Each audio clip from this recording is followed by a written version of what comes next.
Hi guys, what is going on, and welcome back to another video.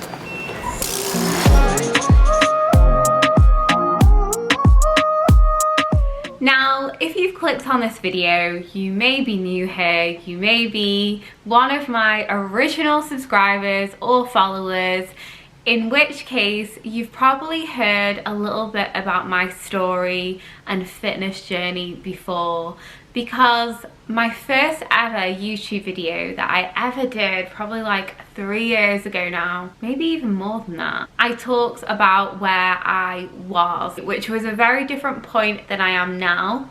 I also did an updated version around 2 years ago, and I was also in a completely different point there than I am now. And I think when you go through various seasons of your life, you can talk quite openly and honestly about the past, but when you're in a specific place, you can't look at a situation in hindsight, so you can't really look at a situation with kind of fresh eyes. And I feel like now I've got to a stage in my life after many years of trying different things and doing different things, and I feel like maybe it's a stage of life that I am, that in my fitness journey, nutrition, dieting, that I've just got to a natural stage of, I would say, kind of calm and chill mode, but still love fitness and want to feel good from the inside out. So for those of you who do not know my fitness journey, I am going to update you a little bit now, because I feel like there'll be a few people who maybe don't know where I've come from, and I think it's really important because I thought about this yesterday, and when I was thinking about this video and I thought, well, a lot of people have kind of heard my fitness journey before. I still get multiple DMs on my Instagram a day when people kind of just think that I kind of started off being really into fitness and I've always kind of maintained this shape. And I do think it's really important to kind of put out there that up until I was mid-20s, I really struggled with my weight, and up until I was late teenager, I was overweight for quite a lot of my life. But I think that's the reason why I can understand a lot more being in different body shapes and kind of knowing how that affected me in terms of my fitness and what I did in order to lose weight and also grow in confidence, because it's not just about the weight, it's about how you feel about yourself. And like I'll be explaining, that doesn't necessarily come from losing weight. So let's start at the beginning, and as you'll have realised, really this is just going to be a real casual chit-chatty video. All through my life I've wanted to be good at sports, or I've wanted to try in sports. Like I was on the netball team, like I said, I used to swim, I played rounders, I actually did and chose willingly to do a GCSE PE, but I used to hate running. I was really conscious of my legs. I was always like, I hate using fruit, but a pear shape, so my body was a lot bigger on my bottom half. And especially when I was younger, I was visibly bigger and a lot bigger than other children as well. I'm very short now in height, but I think I stopped growing in year 5, literally when I was 9. And I remember when we did a height thing in class in year 5 with the boys as well, I was the 4th tallest in my class, and now I'm 5'1". I'm a mini person, but at that time I was really tall for my age, and kind of I just developed quickly. I started my period in year 5 as well, so I was just naturally bigger than other people. But I always wanted to be good at sports, but I also felt very self-conscious. And I remember it must have been in year 4, it was definitely primary school, and this boy called Ashley, and he shouted in the playground, "You've got tree trunk legs," and it was one of those comments that just really stuck with me. And you know, even now, and I talked about my operation, which I'm not going to talk about, but I have always been a little bit conscious of my legs. Not like I used to, but it's always that area which has got almost like childhood trauma, that I've always been a bit conscious of my legs. But anyway, going on to my teenage years, I did participate in sports, but I was always kind of like the last to be picked. I was never particularly sporty, but wanted to be like all the sporty girls, and I would say I was kind of a little bit of an outsider. And I always think that fitness and the way that you feel about yourself and the exercise that you do, sometimes to participate initially, it comes from a place of how you feel about yourself and self-confidence. And I have always battled with that in my early years, teens, and to be honest, early to mid-20s. I've really battled with that sense of identity and knowing who I was and never really feeling like I fit in.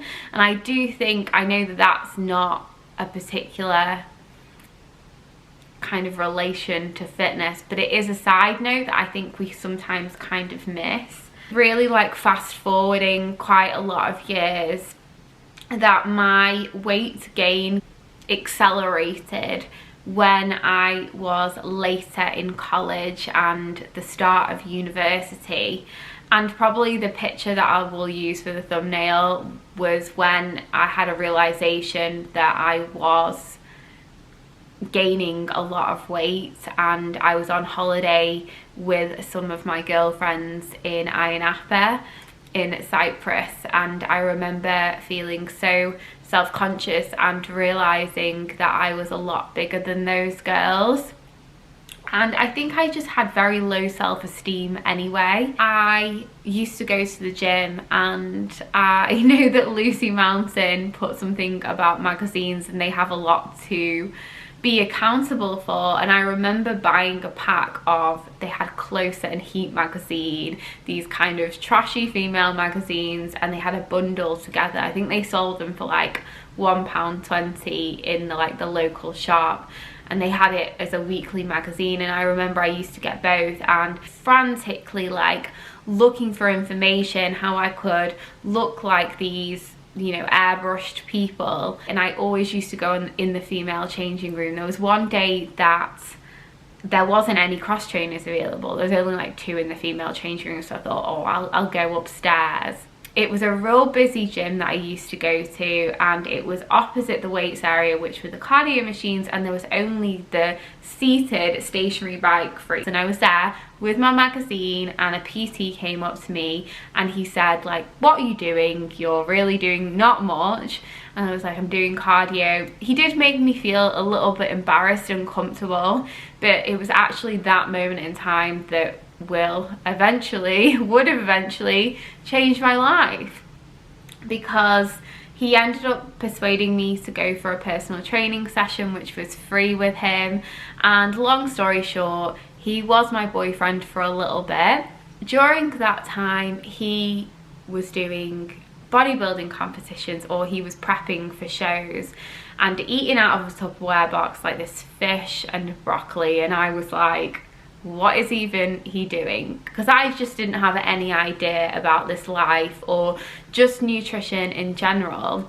But to his credit, he kind of taught me about eating and nutrition. And I'm the type of person, and I always have been, that I do have a tendency to get sucked into something and go all out. I suppose that I have a little bit of an addictive personality. Just finished my degree and was training to be a high school teacher, and I really got into starting this new life in the gym and dieting very, very hard and eating limited food. I went to watch a bodybuilding show, the Northwest Championships. I was dragged along with my boyfriend at the time, and I was just like wowed by this community. And that sense of community is just something that I just didn't have at the time. I was very much a little bit of a loner, an outsider. And this sense of community, all dedicated to like changing their bodies and going on stage, and it was like a goal to achieve, and I was sucked in. I was like, I'm gonna do that show next year. And so I competed at the show next year after dieting for the whole year, not having much muscle mass. But now I know, and I knew back then, is when I dieted, I've not naturally got the shape when I diet down and lose weight for the bikini competitions that will do really well. And so I won the competition, and for a few years I competed in competitions. And during that time I realized, because my social media started to grow during that time as well, and I was probably the most miserable that I've ever been, and it really dawned on me that if someone had told me when I was at my biggest, if you will lose 4 stone, you will be bikini champion, and you will actually have gone part-time in a full-time job that you didn't really want to go into to pursue social media and sponsorships, I would have been like, hold up, is this an actual dream? I will be eternally happy forever. And I think it was then that I realized that life just doesn't work like that. It doesn't work like that if you lose weight unless you are internally happy and do work on yourself. And even then, we have to know that life is never straightforward. There will always, whoever you are and whatever your situation is, you will come against challenges. And I feel like I always had this expectation when I was younger, I will be happy when, I will be happy when this, I will be happy when that. And even now, when I want to achieve certain goals, I will be under no illusion that a person, a thing, a goal, a specific weight loss will make me eternally happy, because life just doesn't work like that. So long story short, around about 4 years ago, I had my brief stint in bikini competitions, and I stopped doing them because, to be honest, the lifestyle, the diet, the ethics around being judged for your body just wasn't me. It wasn't what I agreed with. And during this time, I realized as well that I got quite bored with just weightlifting, especially from around about a year and a half ago. I started doing CrossFit. I started to involve a lot more cardio and HIIT and working on my fitness, because I realized when I was at my slimmest and looking fittest, at my leanest, I couldn't have run for a bus because I didn't have that fitness.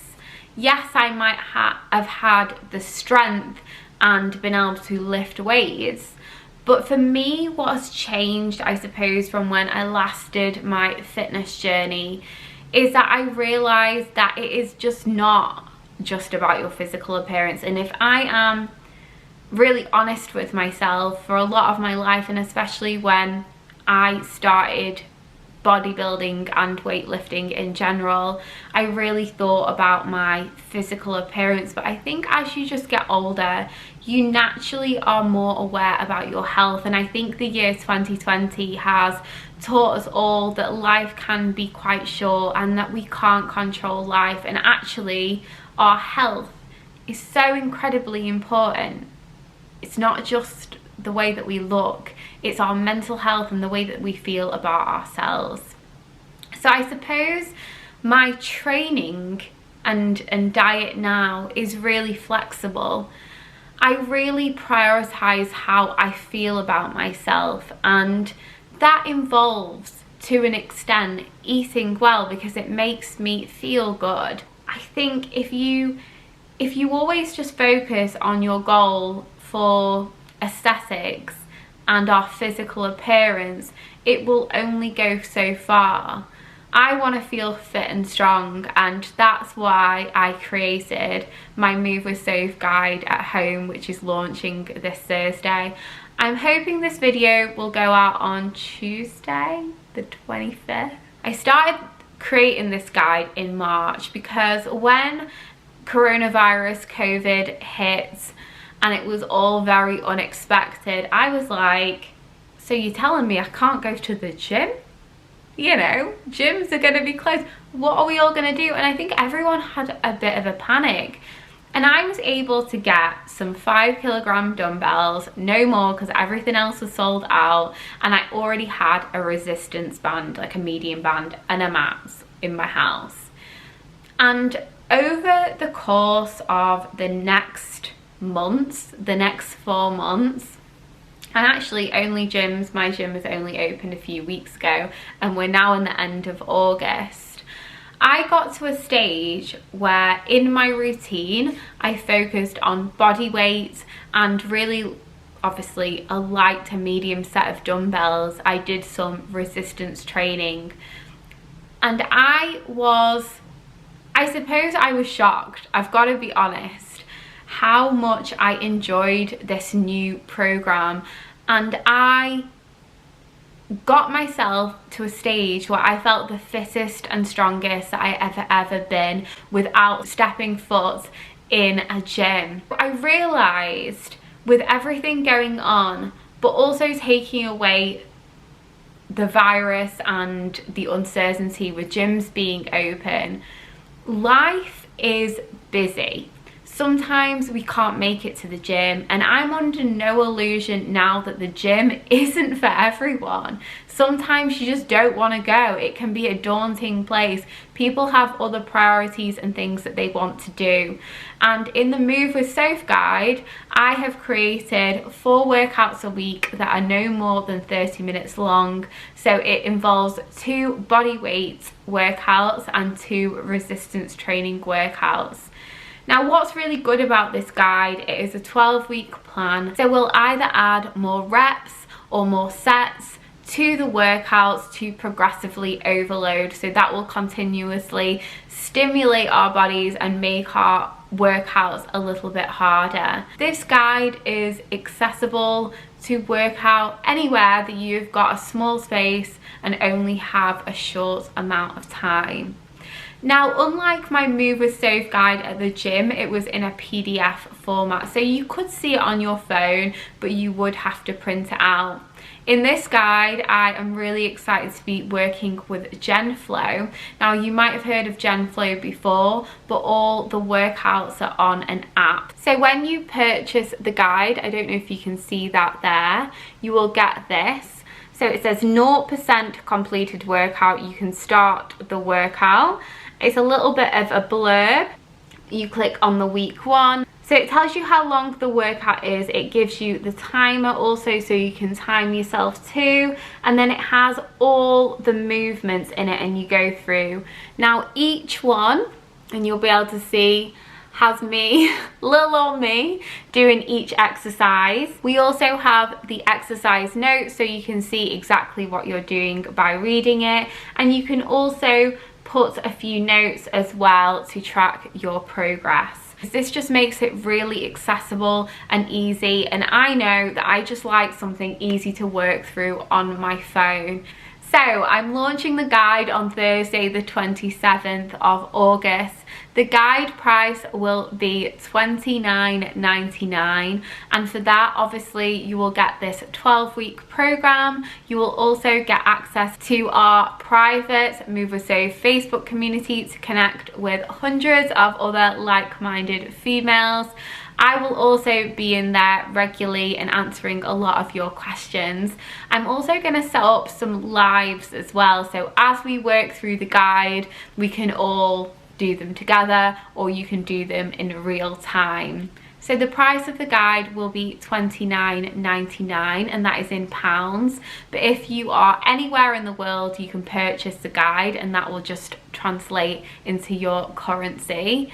I am so excited about this, guys, because like I've just talked about on my whole fitness journey, I have been through a lot of different stages and seasons. If you are like me and have a busy life yourself but still want to feel good, get stronger and fitter, this is for you. I made it for you guys. We're going to start on the 1st to give everyone the weekend, and also Monday after the weekend in the UK is a bank holiday weekend.